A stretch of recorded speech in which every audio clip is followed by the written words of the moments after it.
Xin chào tất cả mọi người đã trở lại với kênh của Phong.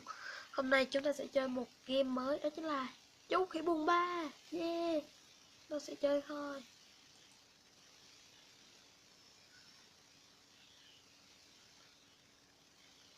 Tôi sẽ chơi bài 1. Coi coi. Đây. Sẽ chọn chuối. Quá dễ đúng không các bạn? Chúng ta sẽ sang bài 2. Tinh tinh. Ủa gì đây? What the heck? À, hiểu rồi. Rất dễ. Nên các bạn hãy chơi thử nha. Cái này là đây, đặt đây, lấy này, đặt, lấy này,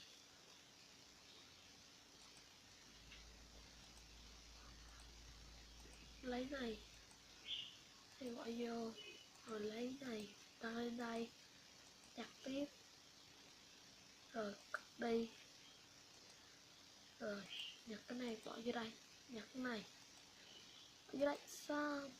Còn ở đâu nữa? À, ở đây. Chặt tiếp, chặt tiếp, chặt tiếp, chặt tiếp, chặt tiếp.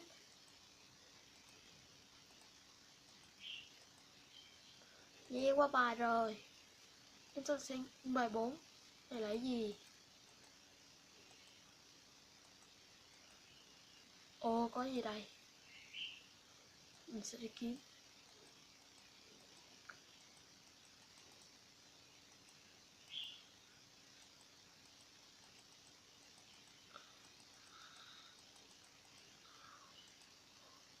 Thì ra cái này. Cắt, cắt, cắt, cắt, cắt, cắt, cắt, cắt, cắt. Chúng ta sẽ cắt chút lá. Mặc dù sau mấy lá này không có gì cũng được. Không sao. Có cái chìa khóa kìa. Wow. Yeah, quá bài. À, cái này là tôm màu. Thì phải đúng không ta? Đúng rồi.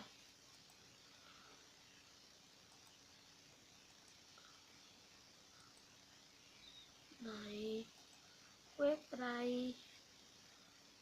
Theo màu đỏ. Quét ở đây, phải không? Ở đây. Ở đây. No, no, no.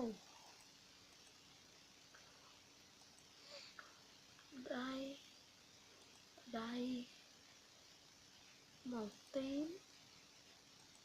Đây. Màu nâu. Ở đây. Tím nữa. Sao nhiều màu tím thế? Cái này nữa này. Hết màu tím chưa? Rồi. Tôi sẽ đến với màu đỏ. Cái mũi này. Lộn cái mỏ. Cái này.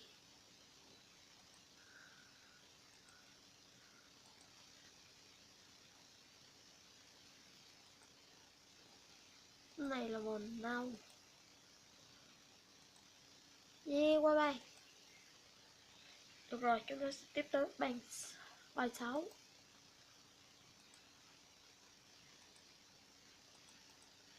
Đây.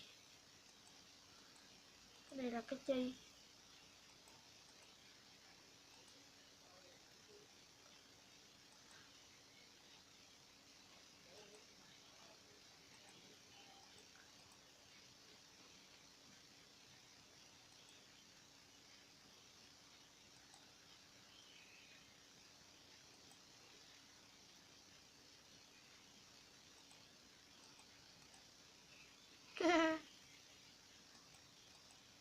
Huy Huy đường đó.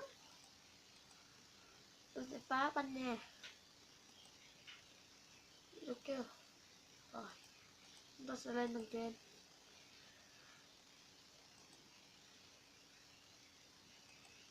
Được rồi, mình nghĩ video này cũng đã khá dài rồi. Xin chào và hẹn gặp lại các bạn ở video sau. Bye bye và hẹn gặp lại.